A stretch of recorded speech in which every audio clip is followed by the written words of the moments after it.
बोलिए सदगुरु कबीर साहेब की जय। लहर तारा धाम की जय। काशी कबीश्वरा धाम की जय। मगहर धाम की जय। अपने अपने गुरु साहेब की, अपने अपने माता पिता की साहेब बंदगी, साहेब बंदगी, साहेब। सभी उपस्थित गुरु साहेब, अधिकारी साहेब, उपस्थित सभा में सभी माता बहनें, सभी को मेरी साहेब बंदगी, साहेब बंदगी। साहेब गुरु गोविंद दो खड़े काके लागू पाय, बलिहारी गुरु आपने गोविंद दियो बता। सदगुरु कबीर साहेब गुरु की महिमा बताते हैं कि किसी भक्त ने कबीर साहब से पूछा कि भगवान, एक तरफ भगवान खड़ा हो तो दूसरी तरफ गुरु खड़ा हो, तो किसके पहले चरण स्पर्श करने चाहिए?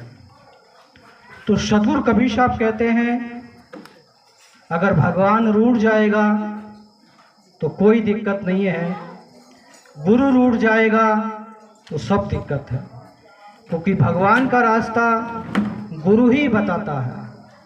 इसलिए सदगुरु कबीर साहब पहले गुरु का चरण स्पर्श करने की बात करते हैं। गुरु का खाली चरण ही स्पर्श करने से हमारा कल्याण नहीं होगा। गुरु का चरण स्पर्श करने का मतलब है, गुरु का जो उद्देश्य है, गुरु ने जो हमें मार्ग बताया है, उस मार्ग पर चलना, उसके उद्देश्यों को नमन करना, अपने हृदय में उतारना, जब ही हमारा गुरु मार्ग से हमारा कल्याण हो सकता है। खाली हम परंपराओं में डूब जाएंगे, गुरु के ही पैर छूते रहेंगे, और गुरु का जो गुरु ने मार्ग बताया है, सत मार्ग बताया है, सतलोक मार्ग बताया है, उस मार्ग का हम पालन नहीं करेंगे तो हमारा जीवन का कल्याण थोड़ा होएगा लेकिन पूरा नहीं हो सकता। पूरा कल्याण करने के लिए हमको उस जो गुरु ने हमको मार्ग बताया, सत का मार्ग बताया, सेवा का मार्ग बताया, भक्ति का मार्ग बताया, प्रेम का मार्ग बताया, अगर उस मार्ग पर चलेंगे तो हम अपने हृदय में ही गुरु तत्व को प्रवेश कर सकते हैं, वो अपने गुरु को ही अपने हृदय में विराजमान कर सकते हैं। गुरु को विराजमान करने का मतलब उसके उपदेशों को, उसके सिद्धांत को अपने आप में उतारना ही गुरु को अपने आप में उतारना है। क्योंकि दर्पण होता है, जिसको कबीर साहब ने कहा है, दर्पण लगी काई दर्शन कहाँ से पाई। क्योंकि सभी लोगों के घर में दर्पण होता है, जिसको शीशा कहते हैं। सब लोग अपना चेहरा देखते हैं और चेहरे पे जो भी दाग धब्बे होते हैं उसको देखकर हटाते हैं। ऐसे ही हमारे हृदय रूपी जो शीशा है, उसमें भक्ति रूपी देखेंगे तो हम अपने हृदय के विकारों को जान सकते हैं, अपने मन के विकारों को जान सकते हैं, अपनी मन की बुराइयों को जान सकते हैं। जब तक हम अपने हृदय रूपी आत्मा में परमात्मा को नहीं देखेंगे, जब तक हम उस मार्ग के लिए खोजे हैं, निकले हैं, लेकिन उस मार्ग पे हम चल नहीं रहे, इसलिए उस परमात्मा की एनर्जी, उस परमात्मा की शक्ति हमको नहीं मिल रही। कारण क्या है कि हम उस दिशा में काम नहीं कर रहे। उस दिशा में काम करेंगे तो परमात्मा की शक्ति, उसकी ऊर्जा अवश्य हमको मिलेगी। क्योंकि जिस संतों ने, जिस भक्तों ने सदगुरु कबीर साहब का मार्ग सिद्धांत अपनाया, उसको अनेकों ज्ञान की प्राप्ति हुई है। भजनों में भी गाते हैं, तर गए सदन कसाई, क्योंकि सदन कसाई ने अपने जीवन में लाखों पशुओं की हत्या की, लेकिन जब सतगुरु की शरण में आया, सब कुछ उसने छोड़ दिया, केवल सतगुरु के सिद्धांत पर ही चला, तो इतना उसमें लीन हो गया कि उसके जो पाप उसने किए थे सब खत्म हो गए। ऐसे ही अगर हम भी उस सदन कसाई से, तो हम बहुत अच्छे हैं, जीव हत्या नहीं करते, शुद्ध शाकाहारी भोजन करते हैं, लेकिन अगर हम उस सदन कसाई की तरह अपने मन का परिवर्तन कर लेंगे, सत्य को जानने की कोशिश करेंगे, तो जैसे सदन कसाई तर गए, हम भी तर जाएंगे और सतगुरु हमको ज्ञान और मोक्ष दोनों देंगे। कारण क्या है कि हम अपने आप की बुराइयों को, अपनी बुराइयों को नहीं जानकर दूसरे की बुराइयों को देखने में ज़्यादा मस्त हैं, तो इसलिए हमारा समय बेहद जा रहा है। जिसको कबीर साहब ने कहा है, श्वास श्वास में नाम ले, व्यर्था श्वास मत खोए, ना जाने इस सांस को आवन होए न होए।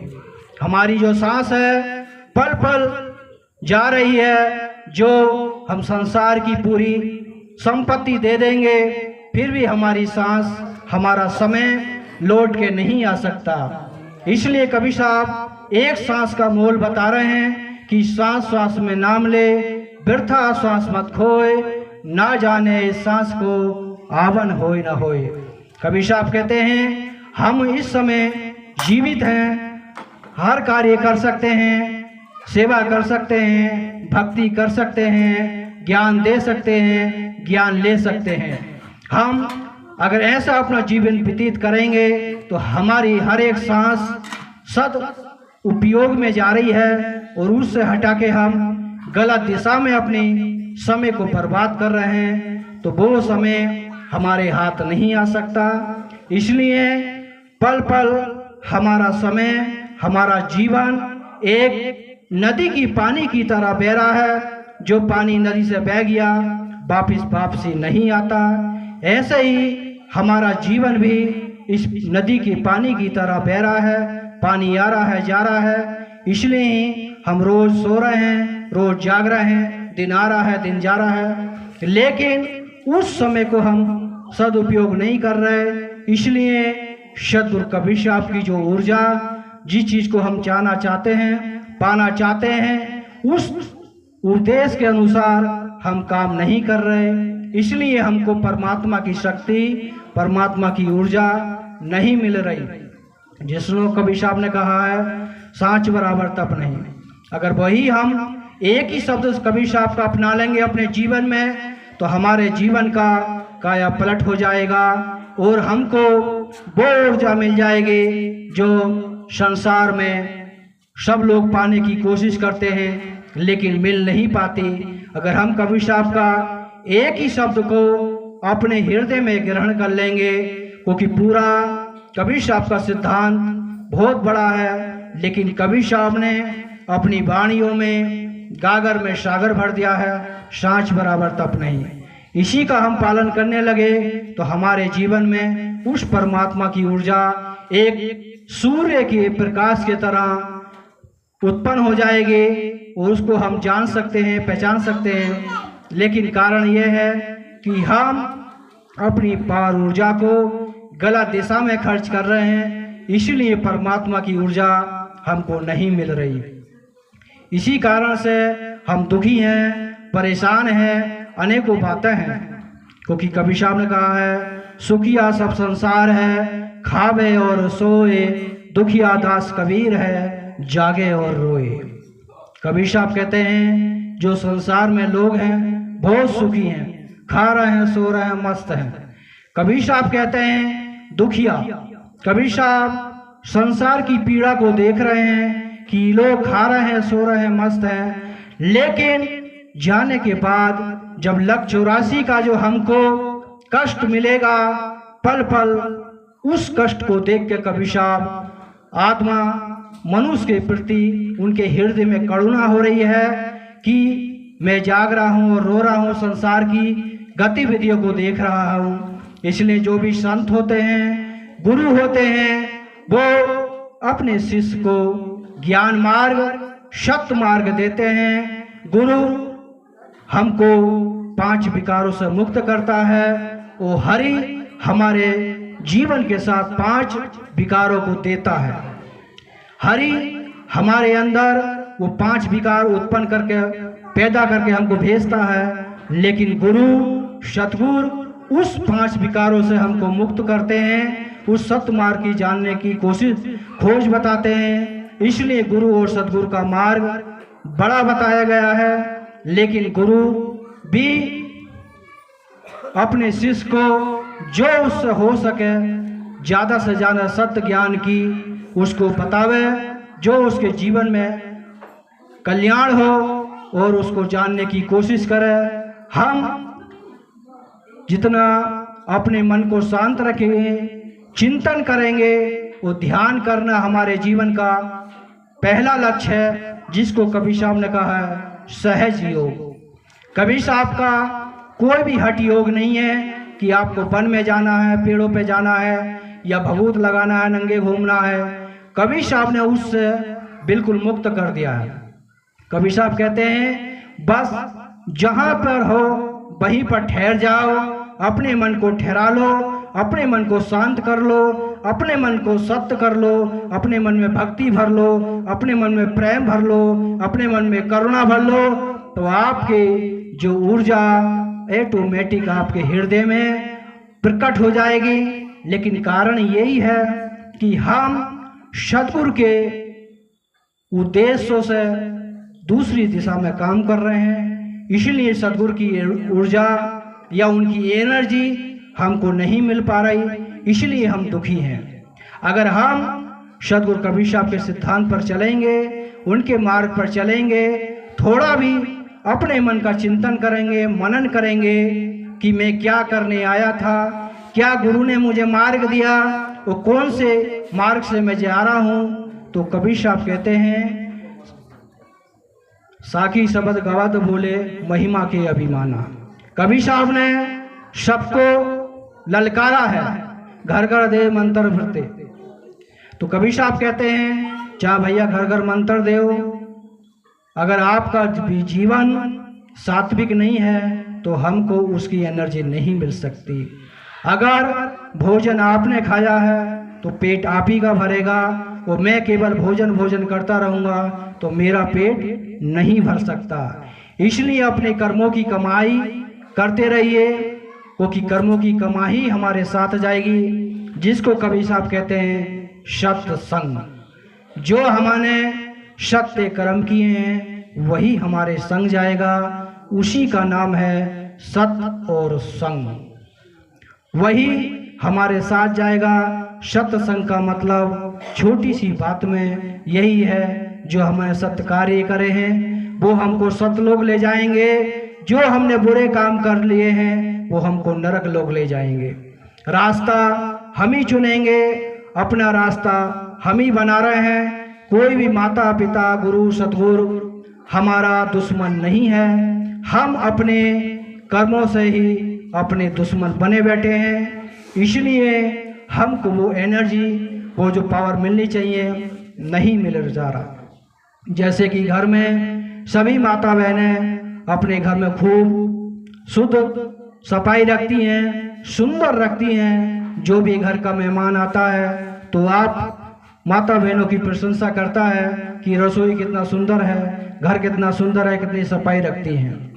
ये तो जगत के लोग आपकी प्रशंसा करेंगे, लेकिन आपने अपने हृदय की रसोई का सफाई नहीं किया। दया से, क्षमा से, संतोष से, धीर से, विचार से, गुण से, भक्ति से, सेवा से नहीं किया तो आपके घर को सतगुरु आपके घर में कभी भी विराजमान नहीं होंगे। अगर आपने ये चीज़ अपने हृदय में प्रकट कर ली, वो कूड़ा कचरा निकाल दिया, तो आपके घर में ही, आपके हृदय में ही सतगुरु प्रकट हो जाएंगे, जिसको कबीर साहब ने कहा है शबघट मेरे साइया सुनी सहज न कोय, बलिहारी बाघट की जा प्रगट होए। क्योंकि जब प्रकट वही होगा जिस घर में शुद्ध हमारा मन बुद्धि विचार शुद्ध होएंगे, उसी हृदय में सद्गुरु का प्रकट होना अवश्य है।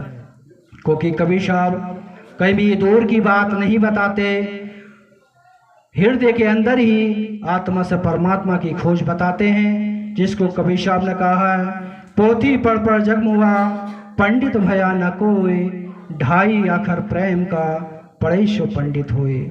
क्योंकि ये बात पंडित लोगों को नहीं कही है, हम लोगों पे भी लागू होती है।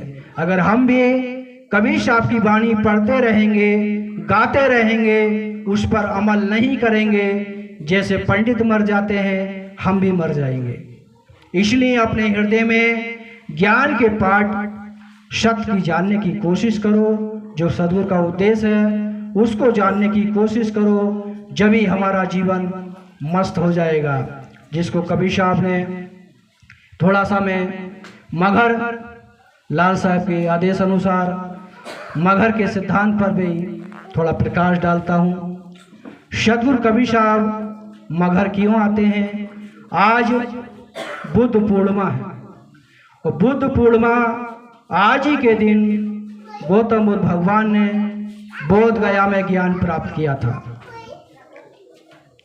तो मगहर क्योंकि बोध गया के समकाल से इस हिंदुस्तान में बौद्ध धर्म का बहुत प्रचार प्रसार हुआ, देश विदेश में बहुत प्रचार हुआ। अशोक सम्राट ने बौद्ध धर्म का बहुत प्रचार किया। तो उसी में जो काशी के पंडा पुजारी होए या काशी के लोग होए, उनके मन में आया कि सभी लोग बौद्धिस्ट होने लगेंगे तो हमारा सिद्धांत कर्म कांड का खत्म हो जाएगा। तो उन लोगों ने अपने अनुसार उसमें एक शब्द का प्रयोग किया, गौतम बुद्ध भगवान के उपदेशों को दबाने के लिए, उनको लो करने के लिए, कि जो काशी मरेगा मोक्ष पाएगा, जो मगहर मरेगा नरक जाएगा। जो नरक का दर्जा दिया बोध गया से लेकर लुम्बिनी, कुशीनगर, गोरखपुर, अयोध्या, श्रावस्ती, इस पूरे पर क्षेत्र को ही नरक बता दिया। तो उस क्षेत्र के लोग धीरे धीरे जाके काशी में शरीर त्यागने लगे, जिसको काशी करवट कहा गया। परंपरा चालू हो गई, लोग काशी जाने लगे। तो कबीर साहब के आने से पहले मगहर पर क्षेत्र में और संत भी आए, जो पानी मांगे, पानी की जगह उनकी बर्तन में मिट्टी या धूल भर के दे दिया। तो उन संतों के मुख से शब्द निकल गया कि आज से क्षेत्र में सूखा पड़ेगा या धूल उड़ेगा। उस समय के बाद उस क्षेत्र में धीरे धीरे वर्षा कम होने लगी। काफ़ी उपचार भी किए गए सभी धर्मों के अनुसार, लेकिन फिर भी वर्षा नहीं हुई। फिर वहाँ का जो राजा हुआ बिजली खां पठान, उसने राज दरबार में सभी लोगों को बुलाया। उसमें सभी परंपराओं के साधु संत लोग आए। साधु संतों ने कहा कि भाई हम लोगों में इतनी शक्ति नहीं जो हम वर्षा करा सकें, लेकिन काशी में कबीर साहब रहते हैं, सच्चे सद्गुरु हैं, भगवान हैं, अल्लाह हैं या गॉड हैं, अगर उनके पास जाएंगे कुछ न कुछ समस्या का निदान हो जाएगा। फिर काशी का जो राजा मगहर का राजा बिजली का पठान अपने साथियों को साथ लेकर कबीर चौरा बनारस जाते हैं, वो पूरी व्यवस्था बताते हैं। तो कबीर साहब कहते हैं कोई हमारे चलने से या वहाँ रहने पर वर्षा हो सकती है, तो हम अवश्य चलते हैं। तो जैसे ही कबीर साहब काशी से मगहर के लिए चलते हैं, उस समय के काशी के लोग वही बात कबीर साहब के सामने रखते हैं कि आपका वृद्ध शरीर है, वो आप काशी छोड़कर मगहर जा रहे हैं और ऐसी जगह जा रहे हैं जो लोग मरने के बाद नरक जाते हैं। वो ऐसी मातृभूमि को छोड़ के जा रहे हैं जो मरने के बाद मोक्ष पाते हैं। तो कबीर साहब सोचते हैं कोई अनपढ़ व्यक्ति या कोई बच्चा कहे तो ठीक है, लेकिन जो लोग वेद शास्त्र गीता पुराण सब जानते हैं वो भी ऐसी बातें कर रहे हैं, तो आम समाज कहाँ जाएगा। वो मैंने इन लोगों के अनुसार काशी में ही शरीर त्यागा। तो काशी के पंडा पुजारी लोगों के मन में भ्रांति फैला देंगे कि कबीर साहब भी मुक्ति पाने के लिए काशी में ही शरीर त्यागे हैं। जैसे गौतम बुद्ध के सिद्धांत को दबा दिया, ऐसे ये लोग मेरे सिद्धांत को भी दबा देंगे। तो कबीर साहब उन लोगों को समझाने के लिए वहाँ पर एक वाणी बोलते हैं, क्या काशी क्या ऊसर मगर, जो हृदय राम बसो हो मोरा, जो काशी तजे कबीरा, तो राम ही कौन नहीं हो रहा। कबीर साहब कहते हैं, जिसने हृदय से राम को जाना है, सतगुरु को जाना है, भजन भक्ति किया है, कहीं मरेगा उसको मोक्ष की प्राप्ति होगी। अगर उसने जीवन में सत्कर्म जाने नहीं, भक्ति जाना ही नहीं, बुरे कर्म किए, काशी में मरा, तो उसको मोक्ष कैसे मिल सकता है। तो कबीर साहब उस पाखंड को ख़त्म करने के लिए, उस परंपरा को, किसी भी अल्लाह भगवान गौड़ शंकराचार्य वगैरह की उस परंपरा को तोड़ने की हिम्मत नहीं हुई। तो कबीर साहब उस परंपरा को तोड़ने के लिए काशी छोड़कर मगहर आते हैं और उनका पैदल आने का रास्ता रहता है, 7 दिन में मगहर पहुंचते हैं। तो सबसे पहले आमी नदी के पूर्वी तट पर ठहरते हैं, जिसको आज कबीर धुनी के नाम से जाना जाता है। तो वहीं पर ठहरते हैं तो कबीर साहब का नाम सुनकर गोरखपीठ के गोरखनाथ संत भी आते हैं, जो उस समय वर्तमान पीठ में रहे होंगे। तो गोरखनाथ जी के मन में आता है कि काशी से कबीर साहब को बुला के लेकर आए, ये लोग हमारे पास नहीं आए, पानी तो हम भी दे सकते थे। कबीर साहब गोरखनाथ जी की हृदय की बात को जान जाते हैं। जैसे जनता कबीर साहब के पास आती है, गोरखनाथ जी के पास भेज देते हैं। तो गोरखनाथ जी अपनी ज्ञान शक्ति से पैर लगाते हैं, कुछ पानी की शोध क्रिया चलता है, जिस शोध का नाम गोरख तलैया नाम रखा जाता है। तो जनता कहती है कि इतने पानी से पूरे समाज की व्यवस्था नहीं हो सकती। तो गोरखनाथ जी कहते हैं कि जितने मेरे अंदर शक्ति थी मैंने लगा दिया, इससे ज़्यादा मैं कुछ नहीं कर सकता। उसके बाद जनता फिर से कबीर साहब के पास ही आती है। तो कबीर साहब अपने ध्यान में जाते हैं, अपनी ध्यान शक्ति के आधार से वर्षा कराते हैं। इतनी वर्षा होता है जो नदी नाले सूखे रहते हैं, यामी नदी सूखा रहता है, उसमें भी पानी रीति चलने लगता है। उस समय के बाद इस क्षेत्र में वर्षा प्रारंभ हो जाता है। फिर वहाँ पर 5 संतों का मिलन भी होता है, कबीर साहब, नानक साहब, गोरखनाथ, केशवदास, संत रविदास। फिर कबीर साहब आमी नदी के पश्चिमी तट पर जाते हैं, जहाँ आज वर्तमान में समाधि मंदिर बना है। वहीं पर ऊंचा टीला देखकर अपनी झोंपड़ी बनाकर रहने लगते हैं। संत जन, भक्त जन उनसे मिलने के लिए, सत्संग करने के लिए या सत्संग सुनने के लिए आते जाते रहते हैं। जब उनका जाने का ज़्यादा भीड़ होने लगती है तो पीछे में कबीर गुफा है, जहाँ कबीर साहब बैठ के एकांत में अपना आत्मा चिंतन करते हैं। जब उनका जाने का समय होता है तो कबीर साहब अपनी पूर्ण तिथि बता देते हैं। आज के समय में भी जो ज्ञानी संत होते हैं या ज्ञानी भक्त होते हैं, उनको अपनी ज्ञान शक्ति से पता चल जाता है किस दिन मेरा शरीर छूटेगा। तो कबीर साहब भी अपनी पूर्ण तिथि बता देते हैं। उस तिथि में बनारस के राजा वीर सिंह बघेल भी आते हैं, बिजली खां पठान भी आते हैं और अन्य संत जन, भक्त जन भी उपस्थित होते हैं। तो कबीर साहब कहते हैं कि भाई हमारा जाने का अंत समय है, हम झोंपड़ी में जा रहे हैं। जब तक आप लोगों को लगे कि हम जीवित हैं, जब तक झोंपड़ी नहीं खोल के देखना। जब आप लोगों को लगे कि मैं चला गया तो झोंपड़ी खोल कर देख लेना। ऐसे ही होता है, कबीर साहब झोंपड़ी के अंदर चले जाते हैं। जब तक लोगों को महसूस होता कबीर साहब जीवित हैं, कोई विचार नहीं किया जाता। जब लोगों को लगता कबीर साहब चले गए तो खोलने का विचार किया जाता। तो खोलने से पहले ही दोनों धर्मों के राजाओं में युद्ध की परिस्थिति आ जाती है। हिंदू राजा कहते हैं हमारे गुरु थे, हम इनको समाधि देकर मंदिर बनाएंगे। मुस्लिम राजा कहते हैं हमारे गुरु थे, हम इनको दफना के मजार बनाएंगे। यही दोनों में टकराव चलता रहता है। कोई भी किसी की बात को सुनने के लिए तैयार नहीं होता। तो उसी परिस्थिति में दोनों में निर्णय होता कि अब युद्ध करेंगे, युद्ध में जो जीतेगा वही उनका देह संस्कार करेगा। इतनी बात आती है, दोनों समाज के राजा आमने सामने तलवार लेकर तैयार हो जाते हैं। तो उसी परिस्थिति में उस विवाद को ख़त्म करने के लिए कबीर साहब अपना परिवर्तन करते हैं और आकाशवाणी करते हैं, खोलो पर्दा है नहीं मुर्दा, युद्ध मिथ्या तुम कर डाली, सुन के वाणी ये चंद निशानी, देख निशानी कर डाली, रोवे परवीना हत्म दचीना। जब आकाशवाणी होता है दोनों लोग विमर्श करते हैं, वो झोंपड़ी खोलते हैं, झोंपड़ी खोल कर देखते हैं तो फूल और चादर मिलता है, शरीर नहीं मिलता। उसी से हिंदू राजा झोंपड़ी हटाकर समाधि मंदिर बना देते हैं, वो पास में बिजली खां पठान कबीर साहब का मज़ार बना देते हैं। दोनों का झगड़ा ख़त्म हो जाता है। वो आज भी वर्तमान में वहाँ पर जो भी सभी परंपराओं के लोग वहाँ पर दर्शन करने के लिए जाते हैं। कबीर साहब ही ऐसे सतगुरु रहे जिसकी दो समाधि दो धर्मों के अनुसार, ऑल वर्ल्ड में किसी भी महापुरुष की दो समाधि दो धर्मों के अनुसार नहीं है। इसलिए अगर हम कबीर साहब के सिद्धांत को अपनाएंगे तो हम भी उस चीज़ को प्राप्त कर सकते हैं। समय खत्म तो नहीं हुआ? समय खत्म तो है? कंप्लीट हो गया।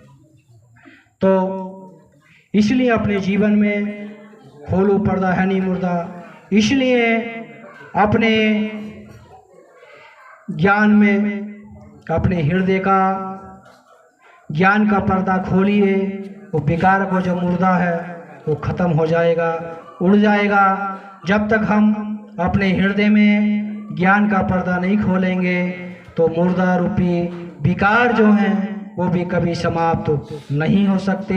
हम अपने हृदय में जब ज्ञान का दीपक जलाएंगे, भक्ति का दीपक जलाएंगे, सेवा का दीपक जलाएंगे तो हमारे जीवन में प्रकाश ही प्रकाश हो जाएगा, जिसको कबीर साहब ने कहा है अनेकी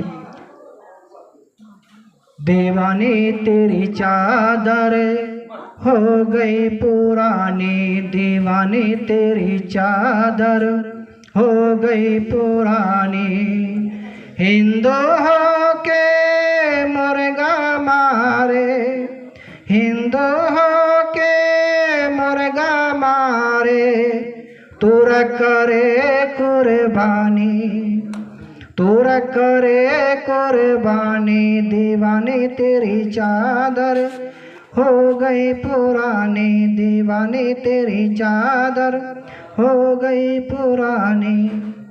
क्योंकि हिंदू रीति रिवाज में हिंदू लोग भी भगवान के नाम पर खूब, देवी के नाम पर मुर्गा मुर्गी अंडा या बकरा चढ़ाते हैं। ये उनको कार्य करते करते कितने जीवन बीत गए, लेकिन उनको ज्ञान की प्राप्ति नहीं हुई। वही काम मुस्लिम लोग भी कर रहे हैं, वो भी अल्लाह के नाम पर खूब कुर्बानी करते हैं, लेकिन उनको भी जन्नत नसीब नहीं हो रही। क्योंकि इन कामों से हमें एनर्जी नहीं मिल सकती। हमको सात्विक ज्ञान की खोज है। जब सात्विक ज्ञान हम अपने हृदय में जानेंगे, अपने आप को पहचानेंगे, जब ही हमारा हृदय परिवर्तन होएगा और हम अपने आप को जानेंगे। ज़्यादा ना कहते हुए मैं अपने शब्दों को विराम देता हूँ। सभी को मेरी साहे बंदगी, साहे बंदगी, साहे।